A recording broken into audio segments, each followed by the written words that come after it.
I am Ataur Rahman Reza with you at this moment.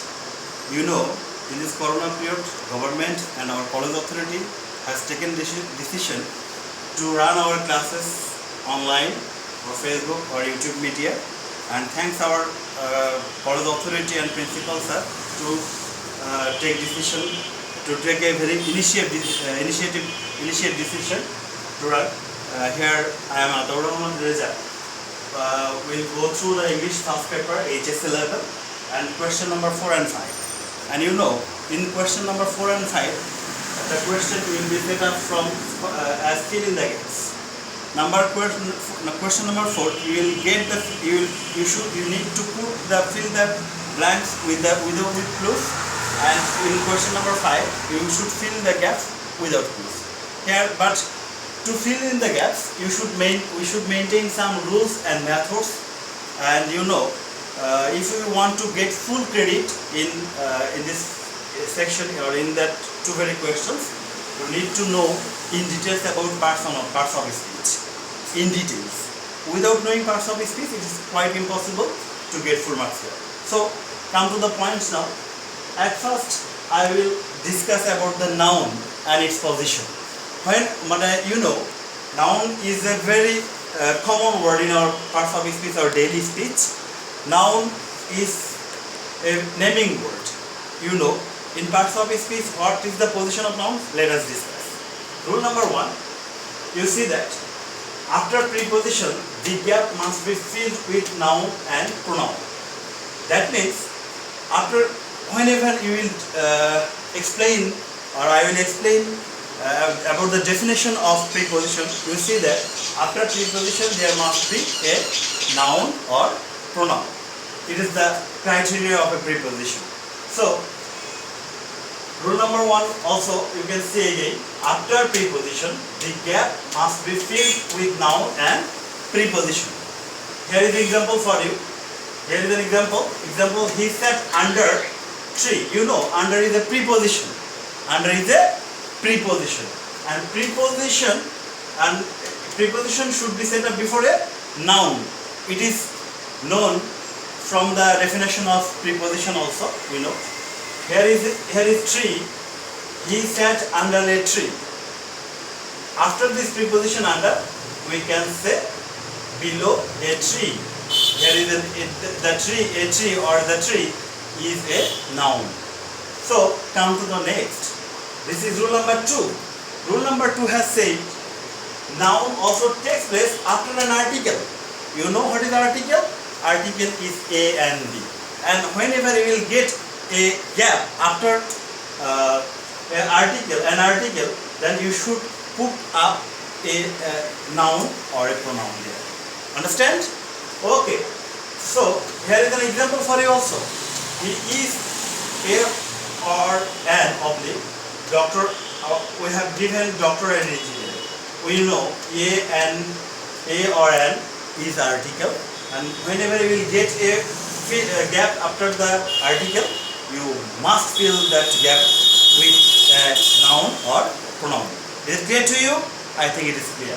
But if you feel any problem about this rules of filling the gaps, after some moment, I will go through a live class. You can take part directly. You can chat with me. You can make questions about the problems. I will try to solve this. Okay? Thank you. Come to the rule number 3. Rule number 3, you see, noun or pronoun can take its position at the beginning of the sentence before a verb. So I think it is also very easy rules, and you will get this item in every question of your question sheet, question paper, or whenever you will take part in the university admission examination, or you will take part in job interview. So come to that point now. Here is an example for you. Rohim has taken my pen. You see that if you look in this very attentively in this whiteboard, in this board, has is a verb, that is auxiliary verb, and there is also a principal verb here. But if you see, there is a gap before the auxiliary verb or principal verb is not the fact. If you get any gap before any verb of a sentence, you must fill the sentence with a noun or pronoun here. Is it clear? I think it is very much clear to you. And in the next class, I will give you an example from your text with this verb, and you should make comments after this video, below this video, and where is your problem, I will try to give you a solution every time. Okay, now to the rule number 4. Rule number 4 is also very important, and you will get common every time in your question paper. Noun also besides in the middle of an article and preposition. Is it clear? Article, you know, I have already discussed, it is a and the, and preposition, you know, preposition is very well known and very well established parts of speech of our daily activities. So if you get any gaps between article and preposition, you must set up a noun or pronoun there. Clear? I think if I give you an example, that will be very clear to you. Example, I want an advice of my father. You know, here an article, and after that, after there is a gap, and there is a preposition after the gap also.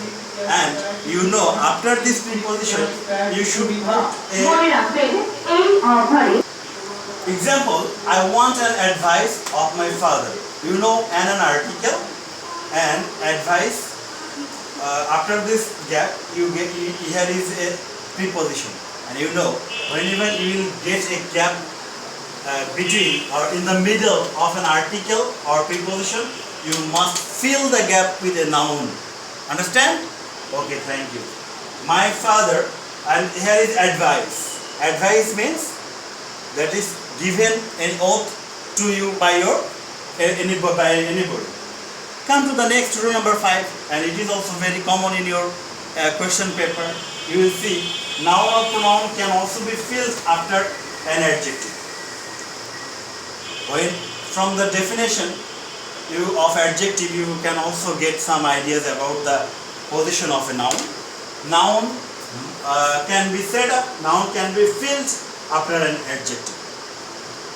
After an adjective. Adjective means the word that modify or qualify some noun or pronoun, you know. Here is an example for you guys. He is a good boy. He is a good boy. Here is a good an adjective. Is it clear to you? You know, everybody, good is an adjective. And after adjective, whenever you will get any gap there, then you must fill the gap with a noun or pronoun. Here is an example. He is a good boy. You know, boy is a noun, and it is beset after the adjective. Rule number 6 is also very common in your question paper, and whenever you will go through or you will try to solve the question number 4 and 5, you will get the gaps like this from these rules. Noun may also be positioned in the middle of two prepositions. Whenever you will get a gap in between or middle of two prepositions, you must set up it with you must fill it up with a noun. And I think it is very clear to you at this moment. I will give you a very good concept, good idea, good conception about the fill in the gaps in the next class. And today at 11 AM I will go through a live class with these topics. You are welcome to join in that very class. Thank you very much, and I think whatever you have problem with these topics, fill in the gaps. You will make comments and you will share with me. And you know, we have started a very effective messenger group and Facebook group, and we have also websites of Udayan Women's Degree College Shagata Gaibandha, and you can get every video of our trained and expert teachers here. And if you make any comments, any question, any query, we will try to solve the problems that you will face. Okay, and in our messenger group in our messenger group you can make very effective efforts, or you can make any very effective whatever I say, you can get a touch of your teacher and friends every time. Clear? I think you will make comments, you will join, you will take part in our messenger group, in our Facebook group, and you will subscribe our YouTube channel Udayan Women's Degree College, and I will give our link of our YouTube channel there. You must follow your teachers and continue with your studies by the help of your teachers. Thank you very much for joining with me at this moment and watch my video.